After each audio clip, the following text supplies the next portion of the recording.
안녕하세요. 저는 한 아이의 엄마로 살고 있는 30대 초반의 여자입니다. 우리는 살아가면서 자꾸 큰 실수를 하면서 살아가는데요. 실수를 했다고 해서 좌절하고 자존감을 잃은 채 한탄만 하는 것보다는 그 안에서 긍정적인 면을 바라보고 교훈을 삼으려는 자세를 갖는 것이 중요한 것 같아요. 저도 이른 나이에 저의 삶을 완전히 바꿔버린 실수를 한 적이 있는데요. 그때 저를 보고 누군가는 혀를 차며 젊은데 고생한다는 사람이 있었고, 누군가는 다 지나간다면서 이겨낼 수 있다고 용기를 준 사람도 있었답니다. 저도 사연을 즐겨 들으면서 지금 힘든 시절을 겪고 계신 분에게 용기를 건네고 싶어 이렇게 제 이야기를 들려드려 볼까 해요. 저는 전문대를 졸업하고 작은 회사에 취직해서 사회생활을 시작했답니다. 제가 고등학교에 들어가자마자 어머니가 병으로 돌아가셔서 아버지가 회사를 다니시며 저를 힘들게 키워주셨죠. 그래서 저는 고생하시는 아버지를 위해 독립하고 싶은 마음에 또래보다 빠르게 취직을 했답니다. 20대 중반이어서 퇴근하고 나면 친구들과 어울리는 걸 즐겼는데 제 친구의 지인과도 몇 번 술자리에서 만나게 되면서 친해지게 되었죠. 저에게 호감을 강하게 표시했기 때문에 어느샌가 매일 연락하는 사이가 되었고 자연스레 사귀게 되었죠. 남편은 갓 군대를 전역하고 복학한 대학생이었어요. 직장인과 연애를 했으면 편했을 텐데 역시나 시작부터 삐걱거리는 일이 생기더라고요. 초반에는 남편이 전혀 부담 갖지 말라고 하면서 데이트 비용도 거의 냈는데 저는 돈을 벌고 남편은 용돈 받는 입장이다 보니 점점 미안해지더라고요. 그래서 시간이 갈수록 제가 내는 횟수가 점점 늘어나기 시작했답니다. 처음에 제가 산다고 하면 화를 내던 남편은 나중엔 거의 당연하게 생각하는 것 같았어요. 동갑이었지만 제가 돈을 버니까 양보해야 하는 부분이라고 이해하고 넘기기로 했죠. 저는 아직 나이가 어렸기에 결혼은 전혀 생각하지 않았고 사실 남편과 성격이 잘 맞는 것 같지 않아서 이별을 준비하고 있었어요. 그런데 몸이 너무 무겁고 나른하고 어느 날은 샤워기를 들 힘도 없을 정도로 컨디션이 안 좋아졌어요. 어머니가 병을 늦게 발견하시고 돌아가신 게 저에겐 큰 트라우마가 되었기에 조금이라도 몸이 아프면 병원에 가는 게 습관이었거든요. 그래서 바로 내과에 가봤는데 산부인과에 한번 가보라고 하는 게 아니겠어요? 그럴 일이 없다고 부정했지만 2달 정도 생리를 하지 않았다는 걸 깨닫게 되었어요. 저는 남편과 함께 산부인과에 가게 되었고 임신 6주라는 걸 알게 되었죠. 아직 하고 싶은 것도 많은 어린 나이에 너무 갑작스럽게 찾아온 아기 때문에 저는 충격을 받았어요. 당장 아버지한테 말씀드리기도 너무 민망하고 죄송스러웠고요. 남편은 소중한 생명인데 우리가 지켜야 한다며 바로 결혼을 하자고 하더라고요. 그렇게 남편과 아버지와 저녁 식사 자리를 잡고 조심스럽게 말씀을 드렸어요. 아버지는 놀라신 듯 한참 동안 아무 말도 없으시더니 저의 행복이 우선이라고 제가 원하는 대로 하라고 해주셨어요. 어떤 상황이든 아버지는 제 뒤에 있을 거라고요. 남편은 아기를 포기하는 건 인간이 하는 짓이 아니라면서 아직 학교에 다니고 있지만 아기를 위해 좋은 곳에 취직도 하고 잘 사는 모습을 보여주겠다고 아버지에게 호언장담을 했답니다.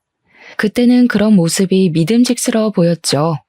아버지의 허락을 받은 뒤에 처음으로 시댁을 찾아갔는데요.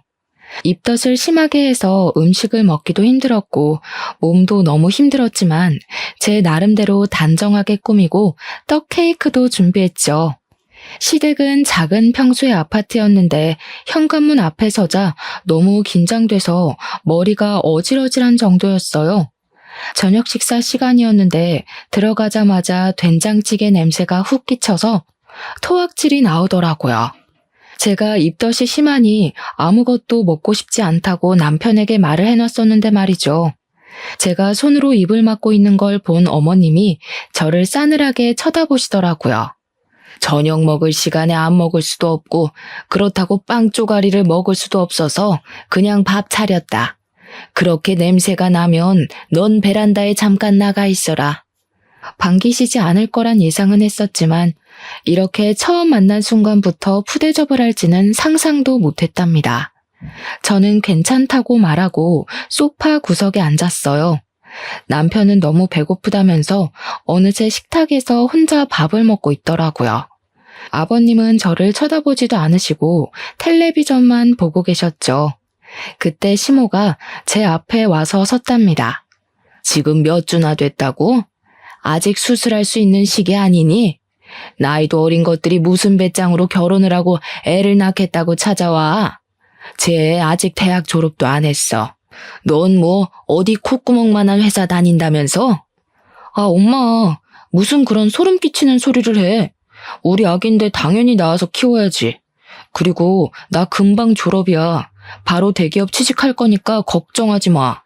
다들 취직 안 된다고 난린데 네가 뭔 수로 한 번에 대기업에 취직을 해.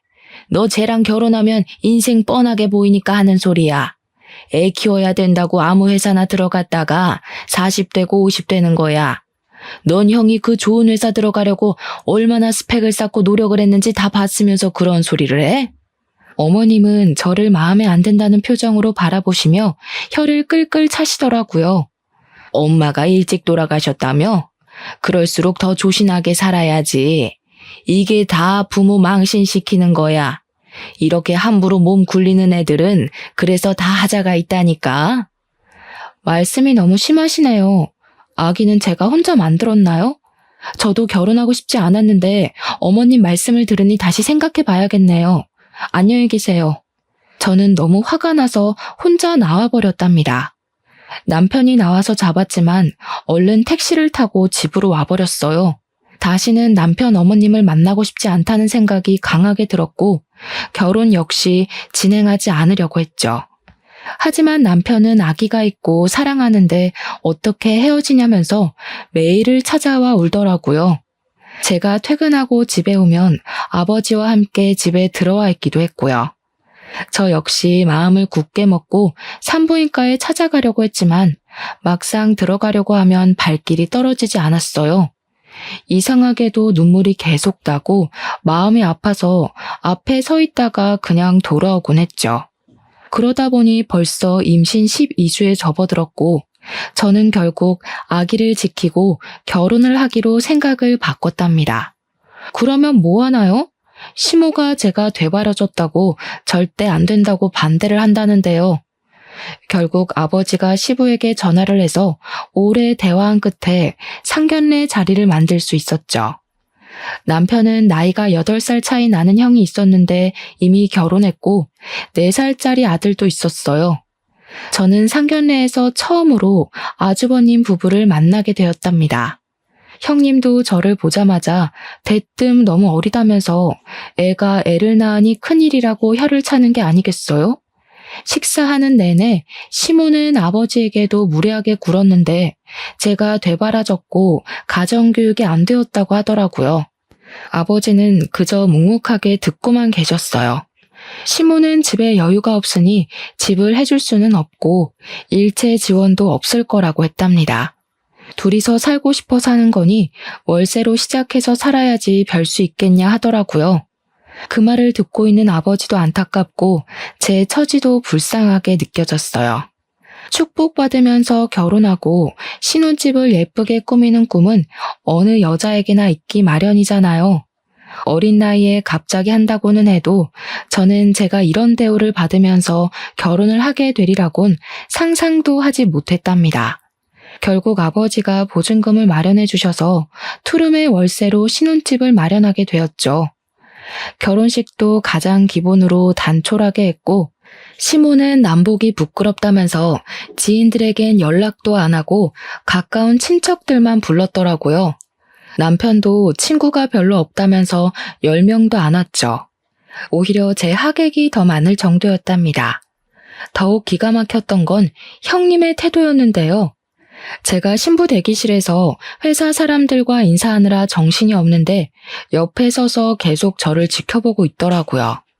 그러더니 제 옆으로 와서 요즘 세상에 신혼을 투룸 월세로 시작하는 게 진짜 드문 일인데 어떻게 하냐고 자기가 너무 속상하다는 말을 꺼내는 거 있죠. 옆에 있던 회사 동료들이 놀라면서 제 눈치를 보는데 너무 부끄럽고 화가 나더라고요.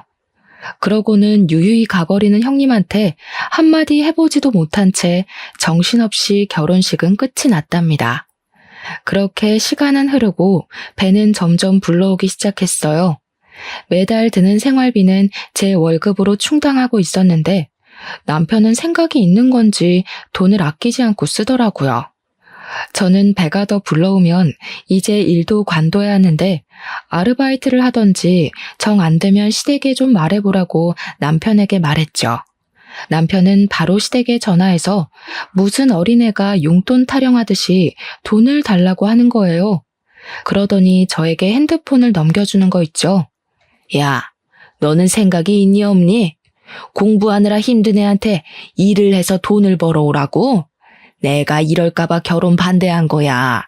네가 지금 내 아들 발목 잡고 있잖아. 지금 제가 생활비 다 대고 있어요. 저도 이제 일 그만둬야 하는데 앞으로 어떡하나요? 그래서 좀 여쭤보라고 한 거예요. 네가 하겠다고 해서 한 결혼 아니야?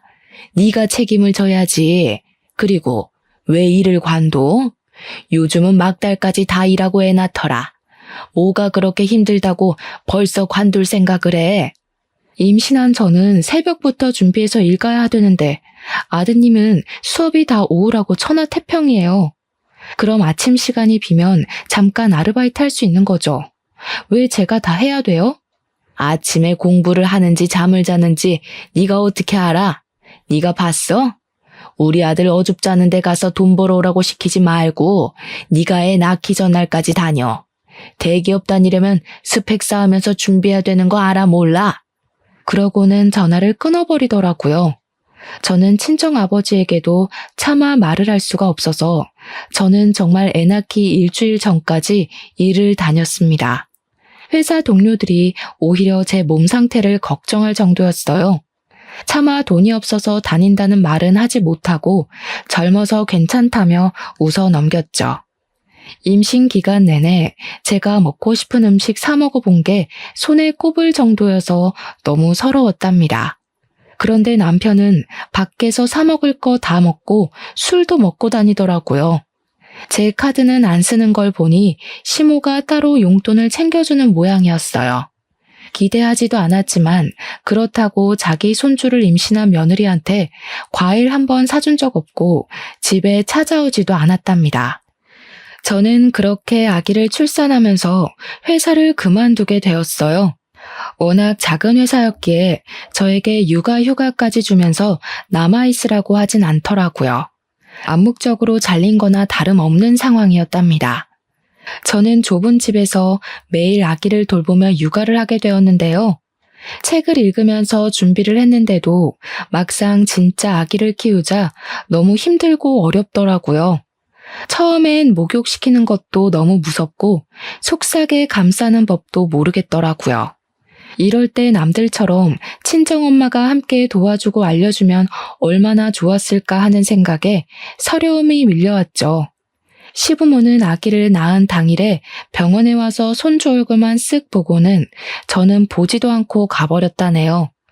남편은 그렇게 소중한 생명이라고 말을 하더니 막상 아기가 태어나자 신경도 잘 안 쓰더라고요. 처음엔 제가 시키는 대로 젖병을 타고 기저귀도 갈아주고 하더니 시간이 지날수록 도서관에 가서 공부해야 한다면서 아침 일찍 나가서 밤늦게 나오는 날이 늘어나기 시작했어요. 저는 아기와 하루 종일 씨름하느라 머리도 못 감는데 남편은 나갈 때마다 얼마나 꾸미고 나가는지 보고 있으면 기가 막히더라고요. 너는 하루에 10분도 아기 봐주지도 않으면서 학교에 그렇게 꾸미고 갈 시간이 있어? 그럼 학교 가는데 너처럼 후줄근하게 입고 다니면 좋겠냐? 아기는 집에서 노는 엄마가 봐야지. 네가 낳자고 해서 낳은 아기야. 근데 왜 나만 다 책임져야 돼? 잠도 못 자고 제대로 밥도 못 먹고 샤워도 못 해. 너는 내가 불쌍해 보이지도 않아? 그리고 생활비는 어쩔 거야? 나 모아둔 돈도 없는데 네가 돈을 구해와야 될 거 아니야. 아씨, 진짜 시끄러. 너 이렇게 구질구질한 애였냐? 머리는 떡져가지고. 아휴. 밖에서 상큼한 애들 보다가 너 보면 진짜 한숨만 나온다. 난 몰라. 네가 우리 엄마한테 말해보든지. 너네 아빠한테 돈 달라고 해. 내가 누구 때문에 이렇게 됐는데 같이 아기 봐주고 도와줘도 힘든 판국에 또 아침 대바람부터 나가기만 해. 남편은 제가 나가지 말라고 악을 써도 제 손을 뿌리치고 나가버렸답니다. 이렇게 매일 신랑이 하는 날이 계속됐어요. 남편은 생활비는 전혀 신경도 쓰지 않아서 아기 분유 살 돈도 없었답니다. 저는 남편에게 실망을 했고 점점 정이 떨어지기 시작했어요. 어느 날 너무 힘들어서 울고 있는데 친정 아버지에게 전화가 왔더라고요. 저는 괜찮은 척 받았지만 다정한 아버지의 목소리에 그만 펑펑 울고 말았죠. 아버지는 바로 회사 반차를 쓰시고 집으로 오셨어요. 아버지는 잠도 제대로 못 자서 퀭한 제 얼굴을 보시고는 얼른 들어가서 눈 좀 붙이라고 저를 방으로 밀어 넣으시더라고요. 그 덕에 아주 오랜만에 깨지 않고 푹 잘 수 있었죠. 거실로 나가보니 아빠가 아기와 놀아주고 계시더라고요. 제가 아기를 받아들자 아버지는 밥 먹으라면서 식탁을 가리키셨어요. 제가 좋아하는 보쌈을 시켜놓으셨더라고요. 매일 미역국에 밥만 말아먹다가 오랜만에 먹으니 얼마나 맛있던져. 아버지는 아기를 안고서 제가 먹는 모습을 물끄러미 바라보시더라고요. 아버지는 남편과 말을 좀 해봐야겠다고 기다리셨지만 남편은 밤 11시가 돼도 들어오지 않았어요. 아버지는 혀를 차시면서 돌아가셨죠. 아버지가 가신 지 얼마 되지 않아 통장으로 돈이 입금되었다는 메시지가 왔더라고요. 말을 안 했지만 제가 사는 게 힘든 걸 아셨는지 몇 달 지낼 수 있는 넉넉한 액수를 보내주셨더라고요. 아버지께 한없이 죄송한 마음이 들어서 눈물을 펑펑 흘렸죠. 그렇게 아기를 키우느라 시간이 정신없이 흘러가고 결혼하고 처음 맞는 설 명절이 다가왔어요. 저는 명절 전날에 남편과 아기와 함께 시댁으로 갔죠. 시모는 장을 잔뜩 봐놓고 저를 기다리고 있더라고요. 이제 매년 음식을 해야 하니까 제대로 배우라고 하면서 저에게 끊임없이 일을 시켰죠. 저는 사실 요리를 제대로 해본 적이 없어요. 어머니가 돌아가신 후에는 아버지가 요리를 잘하셔서 항상 저녁을 차려주셨어요. 그리고 거의 사 먹을 때가 많았거든요. 시모는 제가 칼질하는 걸 보더니 혀를 끌끌 찼답니다. 칼질도 제대로 못하는 걸 보니까 여태 어떻게 살아왔는지 딱 보이네. 너 우리 아들 밥도 안 해주지? 아유, 속상해. 어디서 이런 굴러먹지도 못한 게 시집을 와서. 왜 서운하게 말씀을 그렇게 하세요? 밥 해줄 시간도 없이 아침에 나갔다가 밤에 와요. 그리고 아기 보느라 제 밥도 못 해먹는데 어머니는 제 밥 한번 챙겨주신 적 있어요? 말 대답 좀 또박또박 하지 마. 내가 왜 네 밥을 해줘? 내가 애 낳으라고 했어? 네가 낳겠다고 해서 이 사다를 만든 거야. 잔말 말고 이거 다 다져놔. 그 다음에 이거 다 썰어놓고 빨리빨리 해. 남편과 시부는 아기 앞에 놓고 텔레비전이나 낄낄대며 보고 있었어요. 아기가 울어도 달래주지도 않고 신경도 안 쓰는데 정말 화가 나더라고요. 저는 고무장갑을 끼고 일하다가도 아기가 울면 달려가서 안아주고 또 가서 일을 해야만 했어요. 아무리 아기 보라고 얘기해도 남편은 듣는 척도 안 하는데 얼마나 얄미운지요. 늦은 저녁까지 음식을 만들고 있는데 그제야 형 내외가 아이를 데리고 왔더라고요. 형님은 들어오자마자 회사에 일이 생겨서 해결하고 오느라 늦었다면서 바로 흰 봉투를 시모에게 찔러주더라고요. 시모는 좋은 회사에서 일하는 사람이 그럴 수 있다면서 이제부턴 둘째 며느리가 다 할 거니까 너는 한숨 놓으라고 말하는 게 아니겠어요? 내가 일이 너무 바빠서 어머님을 못 도와드릴 때가 많아. 마음이 항상 안 좋았는데 이제 동서가 있으니까 한시름 놓겠네. 저는 요리하는 게 너무 서툴고 아기 보느라 어머니 돕느라 정신없이 힘들었어요. 앞으로 형님도 같이 해주셨으면 좋겠어요. 아직도 20대인데 뭐가 힘들어? 내가 동서 나이 때는 날아다녔어. 해외여행 다니고 밤새워서 놀아도 하루만 자고 나면 멀쩡했어.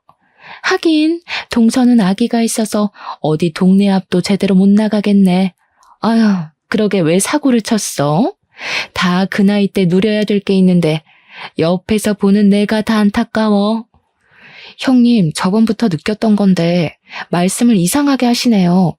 그렇게 안타까우시면 말로만 그러지 마시고 도움 좀 주시지 그래요. 형님 돈 잘 버신다면서요. 이 화상 또 말대답하고 있네. 손이 형님이 얘기하면 알겠습니다 하고 들을 것이지. 틀린 말 한 것도 없구만. 애가 철도 없고 교육도 못 받아서 이래. 네가 속상해도 이해해라. 보면 여동생 같고 짠하니까 그러는 건데 자기가 못 받아들이면 어쩔 수 없는 거죠. 나이 들면 다 이해를 하겠죠. 어머니가 고생 많으세요. 그나저나 어머니, 저희 저번에 청약 넣어놨던 아파트 당첨될지도 모르겠어요. 두 사람은 화기애애하게 대화하면서 안방으로 쏙 들어가 버리더라고요. 혼자 밥상을 차리는 게 성질이 나서 남편을 불렀는데 대답이 없었어요. 집안을 찾아보니 없길래 전화를 했더니 동네 친구들을 만나러 나갔다는 거예요. 저는 남편도 없는 시댁에서 아기 보느라 밥도 못 먹었는데 시댁 식구 누구도 아기 봐줄 테니 밥 먹으란 소리도 안 하더라고요. 저는 화가 나서 형님에게 아기를 안겨버리고 밥을 챙겨 푹푹 먹어버렸답니다. 형님이 기가 막힌다는 표정으로 저를 계속 노려보고 있더라고요. 저는 낯선 집 거실에서 아기와 자야 했는데요. 남편은 술에 잔뜩 취해서 새벽에 들어오더라고요. 남편이 부스럭 소리를 내니까 잠들었던 아기가 깨어나서 울기 시작했어요. 저는 너무 화가 나서 남편에게 한 소리 했죠. 지금이 몇 시야? 난 시댁 눈치 보면서 아기 보고 있는데 또 술을 먹고 들어와? 오랜만에 친구들 만났는데 그럼 어떡해. 쪽팔리게 아기 있다고 나 먼저 들어가냐? 그때 소리를 들은 시모가 불이 나게 거실로 나오더라고요. 너는 시댁에 와서도 남편을 잡고 있어? 남자가 오랜만에 친구 좀 만나서 늦게 들어올 수도 있지. 왜 이렇게 남편을 다그쳐? 얘가 진짜 못된 짓만 골라서 하네? 어머니, 진짜 너무하시네요. 저를 싫어하시는 건 알지만 어떻게 손주한테도 신경을 이렇게 안 써주세요? 저 부려먹으려고 부르신 거지 진짜 같이 명절 보내자고 부르신 거예요? 전 이 집 하녀 아니에요. 저도 우리 집에선 귀한 딸로 자랐어요. 결혼하면 출가 외인인 거 몰라? 그렇게 귀하게 자랐는데 결혼도 하기 전에 애를 가지니? 내가 남사스러워서 어디다 며느리 봤다고 말도 못해. 니까짓 게 뭘 그렇게 대단하다고 내가 며느리 대접을 해줘야 돼? 며느리로 생각하지도 않는데 제가 여기 있을 필요가 없네요. 제가 빠져드릴게요. 저는 아기를 데리고 새벽에 시댁을 나와버렸어요. 어이없게도 남편은 따라 나오지도 않았죠. 저는 곧장 택시를 타고 친정집으로 갔답니다. 집 안으로 들어가니 아버지는 아직 자고 계셨어요. 고소한 젖냄새며 갖은 음식 냄새가 퍼져있는 시댁과는 다르게 너무 고요하고 쓸쓸한 집안 풍경에 목이 메어왔죠. 제가 시댁에서 안 해본 음식을 하고 있을 때 혼자 멀거니 집에 계셨을 아버지를 생각하니 먹먹해졌답니다. 기척을 듣고 나오신 아버지가 저를 보고 깜짝 놀라시더라고요. 남편은 어디 있냐는 말을 하셔서 대수롭지 않은 말투로 싸워서 집으로 와버렸다고 했죠. 저는 아기와 아버지와 함께 시장에 가서 명절 지낼 음식 재료들을 사서 떡국도 끓이고 반찬도 좀 했답니다. 아버지가 주방에 한 번도 안 들어오게 키웠는데 어느새 결혼해서 아기도 낳으니 떡국도 곧잘 끓인다고 칭찬을 해주시더라고요. 저는 그렇게 명절 내내 아버지와 보냈답니다. 친정에 와서 지내니 어찌나 마음이 편한지 신혼집으로 돌아가기가 끔찍하게 싫더라고요. 심지어 남편은 연락 한 통도 없고 친정으로 찾아오지도 않았죠. 그래서인지 더 가기가 싫어서 며칠 더 친정에 머물렀어요. 하지만 아버지가 어른으로 책임을 다해야지 싫다고 피하기만 하면 안 된다면서 집으로 돌아가라고 완강하게 말씀하시더라고요. 그러고는 저에게 남편과 상관없이 혼자의 힘으로 독립할 수 있어야 진정한 어른이 될 수 있다며 집에 있는 동안 자격증이나 전문직 시험을 준비해보라고 하셨죠. 학원이든 뭐든 아버지께서 다 지원해 주시겠다고 말이에요. 저도 아버지의 조언을 진지하게 받아들이고 차근차근 알아보겠다고 말했어요. 저는 어쩔 수 없이 다시 집으로 돌아가 혼자 아기를 돌보는 쳇바퀴 같은 일상을 이어나가야만 했답니다. 친했던 친구들은 회사 다니고 연애하고 예쁜 옷 입고 여행 다니느라 바쁜지 점점 연락이 줄어들어만 갔죠. 저는 친구들에게 시댁이며 남편 얘기로 하소연하는 것도 창피해서 혼자 속으로만 사귀면서 지냈고 남편하고도 대화를 거의 안 해서 하루 종일 한마디도 안 한 적도 있을 정도였어요. 그랬더니 외로움을 넘어서 우울증이 오는 것 같았답니다. 그래도 행복한 게 있다면 무럭무럭 자라는 아기를 지켜보는 일이었어요. 너무 가슴이 아파서 울고 있다가도 아기가 한번 방긋 웃어주면 저도 함께 웃게 되더라고요. 어느새 아기는 돌이 가까워지고 있었답니다. 어느 날 시모가 대뜸 전화해서는 중요한 일이 있으니 저녁에 시댁으로 오라는 게 아니겠어요? 아기랑 둘이 가기 힘들다고 하니까 말이 많다면서 안 오면 큰일 날 줄 알라고 엄포를 놓고 끊어버리더라고요. 남편에게 몇 번을 전화해도 받지도 않길래 갈까 말까 고민을 하다가 아기를 안고 집을 나섰죠. 날씨가 쌀쌀해서 택시를 타려고 했는데 퇴근 시간 직전이라 요금이 너무 많이 나올 것 같더라고요. 항상 생활비가 없어 쪼들렸기 때문에 버스를 타고 가기로 했죠. 간신히 자리에 앉았지만 아기가 울까봐 조마조마한 마음으로 어서 내리기만을 기다린 마음을 누가 알까요? 내려서도 아기를 안고 한참을 걸어가서야 시댁에 도착할 수 있었는데 집에 들어가 보니 남편이 소파에 누워 있더라고요. 기가 막혀서 남편을 노려보니까 시부가 퇴근하면서 같이 타고 왔다는 게 아니겠어요. 아기를 업고 낑낑대며 시댁까지 제 발로 온 제 모습이 어찌나 한심하게 느껴졌는지 몰라요. 그때 형님 부부가 먹을 걸 양손 가득 싸들고 들어오더라고요. 호들갑을 떨면서 식탁에 음식들을 펼쳐놓고 샴페인까지 따고 난리를 부렸는데요. 그토록 가고 싶었던 아파트에 청약 당첨되었던 거예요. 저만 빼고 아주 잔치 분위기더라고요. 그 와중에 평소 음식이라면 환장하는 남편이 먹지도 않고 핸드폰만 들여다보고 있더라고요. 도대체 뭘 하는지 혼자 피식거리는데 기분이 싸하더라고요. 동서는 청약이 뭔지는 알아? 젊은 시절은 금방이야. 나이 들 때를 준비해야지. 언제까지 그 좁은 투룸 월세를 살려고 그래? 저도 회사 다닐 때 청약 들어놨어요. 남편이 돈을 벌어야 저축이라도 하죠. 학교 졸업할 때는 다 돼가는데 언제 취직을 할까 저도 답답해요. 서방님이야 우리 남편 머리 닮았으면 좋은데 취직하시겠지. 어쨌든 청약 잘 들어놔. 언젠가는 우리처럼 아파트도 사고 남부럽지 않게 살아야지. 나중에 늙어서 우리한테 손 벌릴까봐 무섭다. 지금도 10,000원 한 장 안 주시면서 늙으면 도와주실 마음은 있으세요? 동정하시려거든 돈으로 부탁드릴게요, 형님. 요즘 젊은 사람들하곤 무서워서 대화를 못하겠어.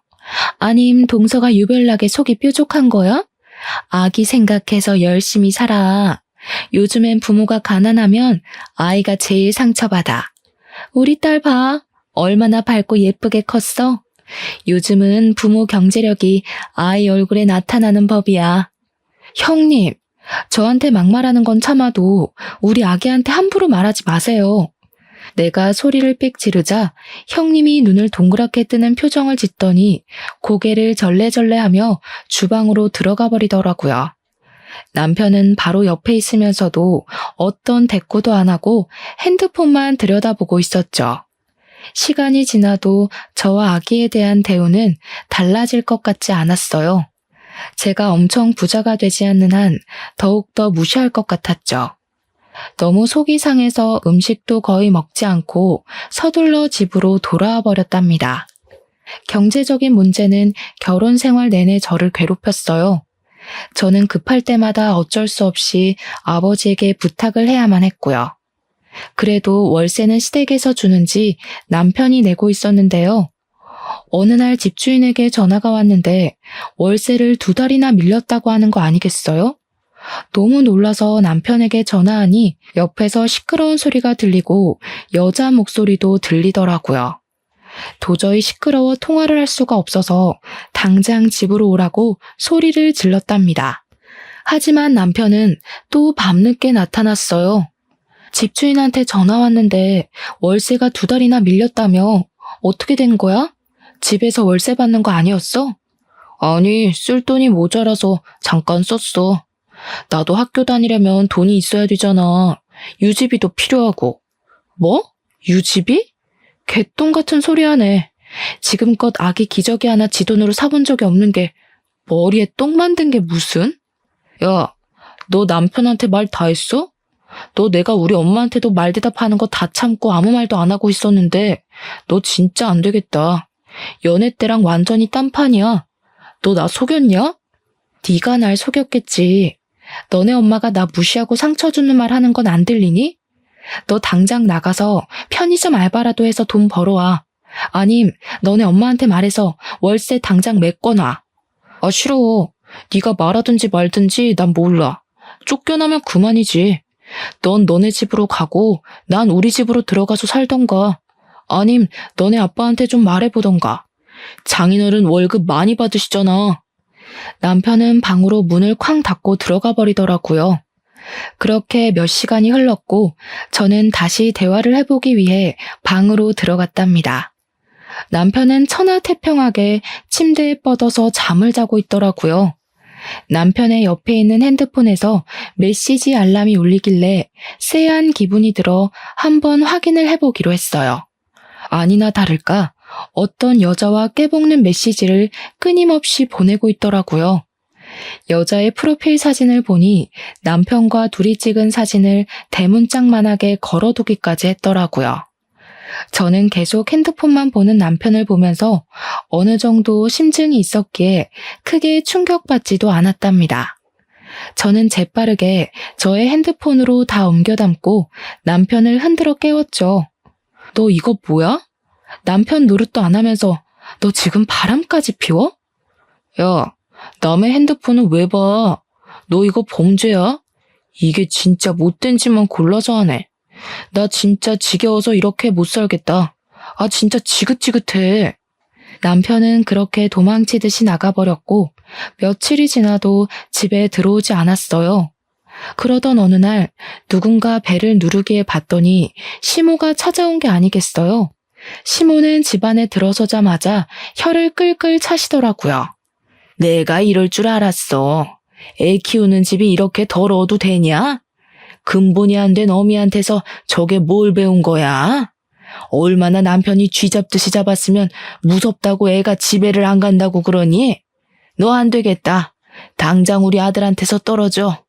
어머니는 얼마나 근본이 되셨길래 그렇게 모질이 같은 아들을 두셨어요? 그 모질이가 바람까지 피우던데. 아세요? 이게 남의 귀한 아들한테 막말이야. 바람은 무슨 학교 친구끼리 친하게 지내지도 못해? 너는 대학을 짧게 나와서 그런 걸 모르나 보지? 네 얼굴 보는 것도 지긋지긋하니까 잔소리 말고 당장 이혼해. 저도 댁 같은 시어머니 꿈에서 볼까 무서워서 잠도 못 자겠네요. 이혼해 줄 테니 당장 꺼져요. 이 되바라진 게 끝까지 말하는 것 좀 봐. 갑자기 시모가 제 머리채를 확 잡고 마구 휘두르기 시작했어요. 제가 키가 더 컸기 때문에 저도 질세라 시모 머리채를 잡고 같이 흔들기 시작했답니다. 시모가 애구구 소리를 내면서 넘어지더니 저한테 악을 쓰기 시작했죠. 이 집 우리 아빠가 보증금 내주고 지금 월세도 내가 내고 있는 집이니까 당장 꺼져요. 저는 시모를 현관문 쪽으로 힘껏 밀어서 문 밖으로 쫓아냈어요. 시모는 문 앞에서 한참 동안 소리를 고래고래 지르다가 이웃집에서 뭐라고 말이 나오자 돌아가더라고요. 그렇게 시간이 흘렀고 시댁 연락은 받지도 않고 발길도 끊었죠. 남편은 아예 시댁에서 살면서 학교를 다니더라고요. 저도 남편에게 더 이상 미련이 남아있지 않았기 때문에 연락도 하지 않았어요. 어느 날 저는 아기를 업고 남편의 대학교로 찾아갔죠. 남편 학과 건물 앞에서 점심시간까지 기다렸는데 건물 안에서 남편이 한 여자와 손을 잡고 나왔어요. 아주 풋풋한 캠퍼스 커플이 따로 없더라고요. 남편이 저를 발견하자 깜짝 놀라 여자를 잡은 손을 빼고 뒤로 물러서더라고요. 저는 여보라고 크게 소리치며 남편에게로 빠르게 걸어갔답니다. 저는 남편에게 아기를 팍 안기고 옆에 있던 상간녀에게 다가가서 다짜고짜 머리채를 휘어잡았어요. 너 얘가 유부남의 애까지 있는 거 알아 몰라? 알면서도 만나는 거야? 나요, 아파요. 난 진짜 몰랐어요. 정말이에요. 남편은 아기를 안고 있어서 상간녀에게 가지도 못하고 발만 동동 구르고 있더라고요. 저는 상간녀를 거칠게 밀어 넘어뜨렸어요. 상간녀가 헝클어진 머리를 수습하며 일어나더라고요. 상간녀가 남편 앞으로 가서 남편 머리가 돌아갈 정도로 뺨을 세게 내리치더라고요. 오빠 진짜 유부남이야? 이 거지 같은 게 진짜? 나이도 많은 게 하도 불쌍해서 매달려서 만나줬더니 쪽팔려. 어느새 우리 주변을 많은 사람들이 둥글게 에워싸고 있었답니다. 상간녀는 씩씩거리면서 사람들을 해치고 가버렸어요. 저는 남편 멱살을 잡고 애는 안 보고 바람이나 핀다며 소리소리를 질러댔죠. 점점 더 많은 사람들이 몰려들었고 남편은 충격을 받았는지 얼굴이 하얗게 질리더라고요. 결혼식에 온 친구들이 별로 없을 때부터 느끼긴 했었지만 남편은 학교에는 결혼했다는 사실을 철저히 감춰왔던 거죠. 제가 남편 멱살을 놓자 남편이 다리가 풀렸는지 스르르 주저앉더라고요. 저는 남편에게서 아기를 뺏어 안고 웅성웅성대는 사람 속을 유유히 헤치고 나왔답니다. 그게 남편을 본 마지막 모습이었죠.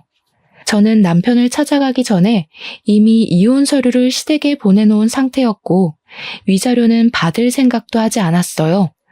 그저 아기의 친권과 양육권만 갖고 깔끔하게 남편과 시댁과의 인연을 끊기로 결심했거든요.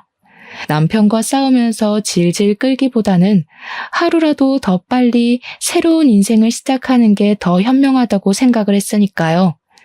저는 사실 예전에 아버지의 충고를 듣고 아기와 둘이서 살려면 무슨 일을 해야 할까 생각하다가 공무원 시험을 준비하기 시작했거든요. 아기가 잠든 밤부터 새벽까지 강의를 들으면서 공부하고 낮에 틈틈이 복습하면서 치열하게 공부를 했답니다. 시험에 합격해야 이혼을 할 수 있다는 목표를 세우니 어느 때보다 독하게 공부에 전념하게 되더라고요. 그렇게 저는 짧은 시간 안에 공무원 시험에 합격할 수 있었어요. 가장 낮은 급수였지만 합격 발표가 났을 때는 그동안의 힘들었던 시간을 보상받은 듯이 행복했답니다. 그렇게 공무원이 되어 근방의 주민센터로 발령받아 일한 지도 5년의 시간이 흘렀어요. 아이는 벌써 초등학교 입학을 앞두고 있었고 저는 친정집에서 아버지를 모시고 살면서 평안한 일상을 보내고 있었죠. 그러던 어느 날 제가 일하는 노인복지팀 창구에서 낯익은 목소리가 들려오더라고요. 저는 7급 주사보였기 때문에 직접 주민들을 응대하진 않고 안쪽에서 일을 하거든요. 슬쩍 가봤더니 세상에 시모 얼굴이 보이는 게 아니겠어요. 예전에 비해 너무 주름이 많고 옷차림도 초라해진 시모가 기초 수급을 받기 위해 상담을 하고 있었답니다. 하소연하는 걸 들어보니 2년 전에 첫째 아들이 교통사고가 나서 반식물인간이 되었다고 하더라고요. 며느리는 사고 난 지 몇 개월 만에 아파트 명의도 자기 이름으로 돌려놓고는 이혼 소송을 해서 의식도 없는 남편을 상대로 이혼을 하고 발길을 끊어버렸다네요. 그 충격으로 시부도 중풍을 맞아 집에 누워있어 시모가 다 병수발을 해야 하는 상태라더군요. 저는 직원에게 메시지를 보내서 다른 아들은 없냐고 물어보라고 했죠. 그 얘기를 들은 시모가 한숨을 푹 내쉬더라고요. 아유, 그놈 말은 하지도 말아요. 졸업 남겨두고 학교를 안 나가서 결국 졸업도 못하고 지금까지 백수로 지내고 있어요. 사실 결혼을 한 번 했었는데 그래도 걔랑 둘이 살았으면 지금 이렇게까지는 안 됐을 텐데. 손주도 있는 마당에 우리 집안 대를 이을 아이 얼굴도 못 보고 살아요. 그러게 며느리한테 좀 잘하지 그러셨어요. 제 목소리를 들은 시모가 깜짝 놀라 고개를 들더라고요. 그리곤 저를 보고는 믿기지 않는다는 듯이 주위를 두리번거렸답니다. 네가 왜 거기 들어가 있어? 네가 여기서 일할 애가 아닌데. 너 공무원도 아니잖아. 저 공무원 맞는데요? 여기서 일한 지 5년이나 됐는데 세상 참 좁네요. 그렇죠? 말씀 안 드렸었는데 저 공무원 시험 합격하고 바로 이혼한 거예요. 어쨌든 제가 복지 담당이라 사정 들어보니 딱하긴 한데 장성한 아드님이 집에 계시고 재산 여부도 먼저 조사를 먼저 해봐야 할 것 같네요. 네가 진짜 공무원이 됐단 말이야? 그럼 우리 손주는 지금 어디 있니? 내가 한 번만 만나보면 안 될까? 내가 너한테 못되게 군 거는 미안하게 생각한다. 그래서 내가 지금 벌을 받고 있나 보다. 다 지나간 얘기니까 그런 말할 필요는 없고요. 그쪽 손주가 아니고 제 아들이니까 관심 꺼주세요. 기초수급자 선정 결과는 우편으로 갈 테니까 기다리시면 됩니다. 제가 등을 돌리려고 하자 시모가 얼른 제 손을 잡는 게 아니겠어요? 저는 얼른 거칠게 손을 빼냈답니다. 내가 정말 미안하다. 한때는 그래도 부부였는데 우리 아들 한번 다시 만나보면 안 될까? 너를 만나면 정신 좀 차리지 누가 아니. 말도 안 되는 억지 부리는 건 여전하시네요. 전 그쪽한테 항상 고마운 마음 가지고 살고 있어요. 저한테 그렇게 모질게 대해주셔서 제가 이혼을 할 수 있었네요. 저는 차갑게 돌아서서 사무실 안쪽으로 들어가 버렸답니다. 직원 말로는 한참을 대기 의자에 앉아서 훌쩍거리다가 돌아갔다고 하네요. 역설적이게도 시모는 그 잘난 아들 덕분에 기초수급자로 선정되지 못했고 주민센터에 다시 오지는 않더라고요. 저는 처음 일을 시작할 때보다 직급도 많이 올라서 더욱 바쁘게 일하고 있답니다. 같은 주민센터에서 일하고 있는 현재 남편과 설레는 연애도 시작하게 되었어요. 저는 아이도 있기에 다른 인연을 만나려는 생각은 전혀 하지 않고 있었는데요. 남편도 이혼의 아픔이 있어서 저를 잘 이해해 주어서 마음을 열게 되었네요. 전 남편과는 다르게 듬직하고 자상한 모습에 제 아들도 잘 따르고 있답니다. 인생을 살면서 옆자리에 누군가 있든 없든 항상 나 자신의 중심을 지키는 게 중요한 것 같아요. 예전에 저는 너무 어렵기도 했지만 누군가의 관심을 받는 게 좋아서 저의 행복보다는 그 사람의 행복을 따랐던 것 같더라고요. 한 번의 아픔을 겪었지만 다 이겨내고 나니 이제는 저도 저만의 중심을 잘 잡을 수 있는 어른이 되어가고 있는 것 같아요.